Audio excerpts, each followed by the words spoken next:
Question number 19, Virendra paper limited के 31 March 2020-21 का आर्थिक चिट्ठी निम्नलिखित दिया हुआ है, बैलेंस शीट दिया हुआ है। The balance sheet of Virendra paper limited as at 31 March 2020-21।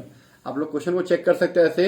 Equity share capital दिया आपको 6 लाख रुपए और 7,20,000 रुपए। हो सकता है किसी में 60,000 और 72,000 हो, एक ही जीरो कम हो। पुराने बुक वाले, नए बुक वाले में सेम रहेगा। ठीक है, ये हमारा क्वेश्चन है। इसमें देखो आप रिटेन अर्निंग दिया हुआ आपको, रिटेन अर्निंग ये दिया आपको 3,75,000 और 4,80,000 रुपए। ये हमारा क्वेश्चन है। ठीक है, ये मैंने ऑलरेडी कॉलम खींच दिया है।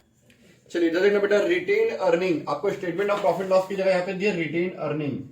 तो रिटेन अर्निंग का डिफरेंस निकालो तो दिया net profit of current year. कितना दिया बेटा आपको? 3,75,000, 4,80,000, 4,80,000 minus 3,75,000 is equal to 105,000। Clear इतना? ठीक है, फिर यहां पे हम लोग ऐड करते हैं non cash and non operating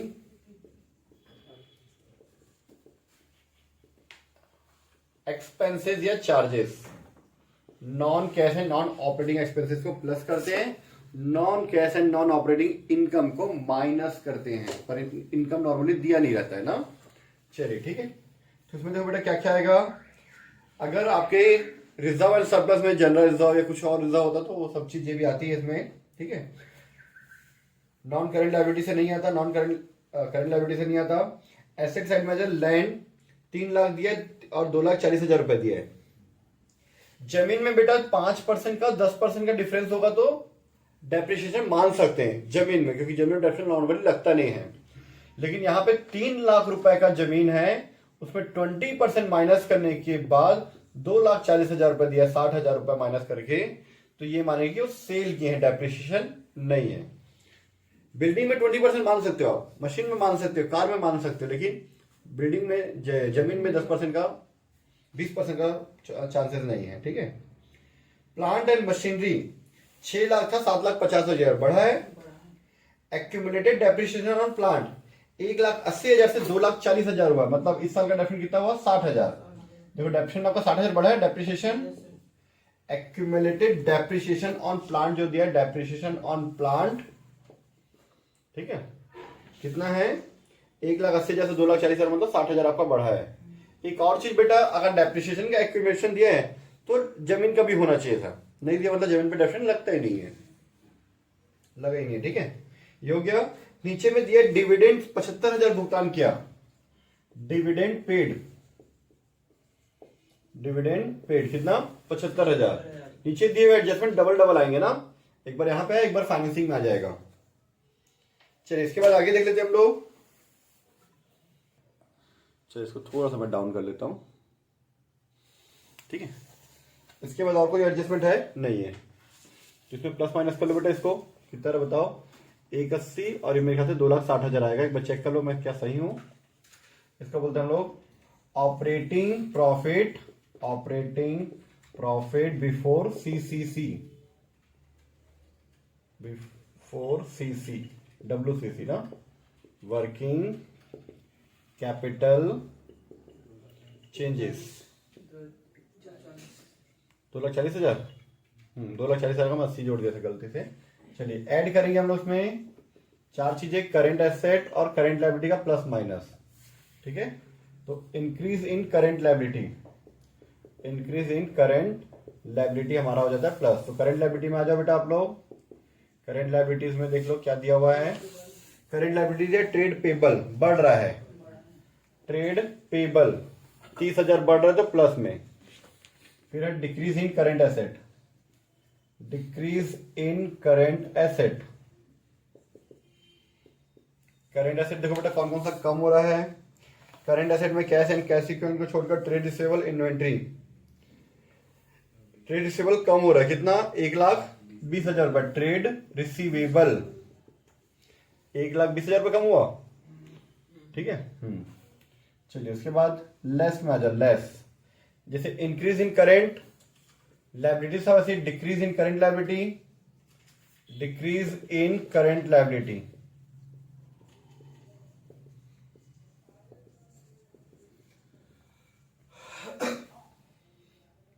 है, डिक्रीज इन करंट लायबिलिटी कितना दिया बेटा, देखो करंट लायबिलिटी में तो है ही नहीं, एक ही पॉइंट था ट्रेड पेबल, अभी तो इंक्रीज हो रहा है। इंक्रीज इन करंट एसेट डाल दो, increase in current asset.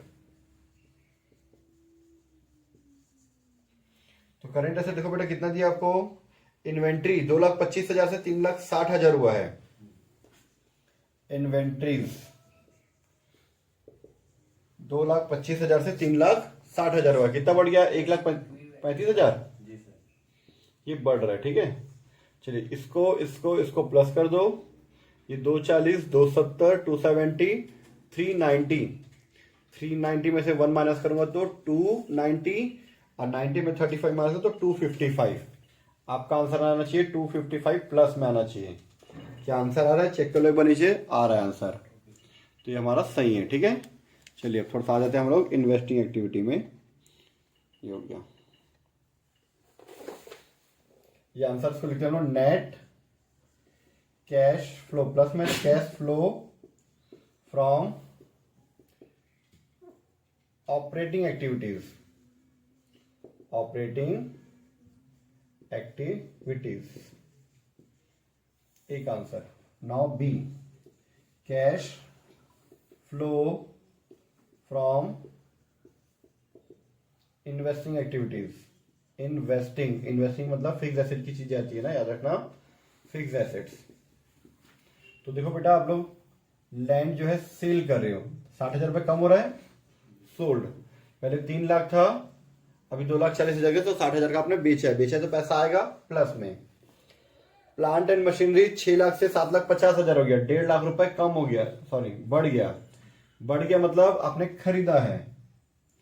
Plant and machinery बढ़ रहा है मतलब आप खरीद रहे हो, प्लांट एंड मशीन खरीदेगा तभी तो बढ़ेगा, खरीद रहे हैं हम लोग, परचेज्ड, ये हमारा बढ़ रहा है, ठीक है।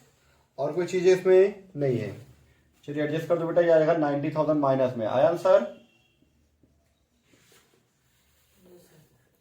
90,000 माइनस में आ रहा है, माइनस में आ रहा है तो used, net cash used in investing activities, investing activities, ये बी पॉइंट का answer. Now see cash flow from financing activities, financing activities, तो फाइनेंसिंग एक्टिविटीज के लिए हम लोग जाते हैं शेयर होल्डर फंड में। शेयर कैपिटल के नीचे क्या दिया हुआ है, इक्विटी शेयर कैपिटल दिया 6,07,20,000। इसमें दो चीजें आती है, शेयर कैपिटल वाला और non current liability. Non current liability में बैंक लोन डिवेंचर वगैरह होता है, ठीक है। तो इक्विटी शेयर कैपिटल 6 लाख से 7,20,000 हुआ है, मतलब हमने नया शेयर इशू किया है। इक्विटी शेयर इशूड 7,20,000 और पहले 6 लाख था, मतलब डिफरेंस कितना आ गया, 1,20,000 रुपए का। क्लियर ये। अब इसके बाद हमारा है debenture, debenture 4 lakh, equity share issued 1,20,000 रुपए, और डिवेंचर देखो कम हो रहा है कि बढ़ रहा है, डिवेंचर कम हो रहा तो रिडम्पशन, याद रखना, इक्विटी शेयर, प्रेफरेंस शेयर और डिवेंचर के लिए हम लोग रिडम्पशन लिखते हैं, ठीक है। कितना बेटा, 1,80,000 रुपए, रिडम्पशन मतलब पेमेंट कर दिया, पेमेंट की तो पैसा जाएगा, यह जगह आंसर 60,000 माइनस में आया, माइनस में, तो माइनस में आ रहा है इसलिए इसको क्या लिखेंगे, cash, net cash used in financing activities. इसकी बात की कहानी तो पता है आपको, फाइनेंसिंग एक्टिविटीज, इस सी पॉइंट का आंसर। फिर प्लस माइनस कर दो, 2,55,000 में 90 और 60, 1,50,000 माइनस कर दो तो 1,05,000 रुपए आएगा, ठीक है। 1,05,000 आंसर हमारा प्लस में आ रहा है, ठीक है बेटा। यहाँ पे डिविडेंड पेड भी है ना, डिविडेंड आपने पेमेंट किया था कितना, 75,000 रुपये, वो मैंने मिस कर दिया यहाँ पर बाय मिस्टेक। चलिए मैं यहाँ पे थोड़ा सा एडजस्ट कर देता हूँ, ठीक है। डिवेंचर रिडम्पशन, ठीक है, कितना, 1,80,000 रुपए। 75,000 का आपने डिविडेंड पे किया है। एक बार प्रॉफिट एंड लॉस में आता है ऑपरेटिंग में, एक बार इसमें आता है डिविडेंड पेड। डिविडेंड पेड, ठीक है, 75,000, तो कितना आ गया टोटल ये, 1,35,000 रुपीज। तो उसके बाद आंसर बदल जाएगा, 135 और 90, 225, और 225 में आप 55 को एडजस्ट करोगे तो ये कितना आएगा बेटा, 30,000 रुपीज। आया आंसर, 30,000 प्लस में। आपके कैश का ओपनिंग कितना दिया था, 1,50,000, तो आंसर आएगा आपका 1,80,000। ये क्या था, beginning of the year, beginning of the year है ये, और ये आ जाएगा एंड ऑफ द ईयर, ठीक है। और ये था आपका नेट कैश इंक्रीज या net increase in cash and cash equivalent, 30,000, ये 1,50,000 और ये 1,80,000। आंसर हमारा 1,80,000 दिया हुआ है, ये आप देख सकते हैं। 1,50,000 ये रहा दिया हुआ आपको, 1,50,000 और 1,80,000, ठीक है। तो दोनों का डिफरेंस आंसर आ रहा था 30,000, 30,000 आया भी है, ठीक है। क्वेश्चन नंबर 17 हमारा कंप्लीट, सॉरी 19 कंप्लीट।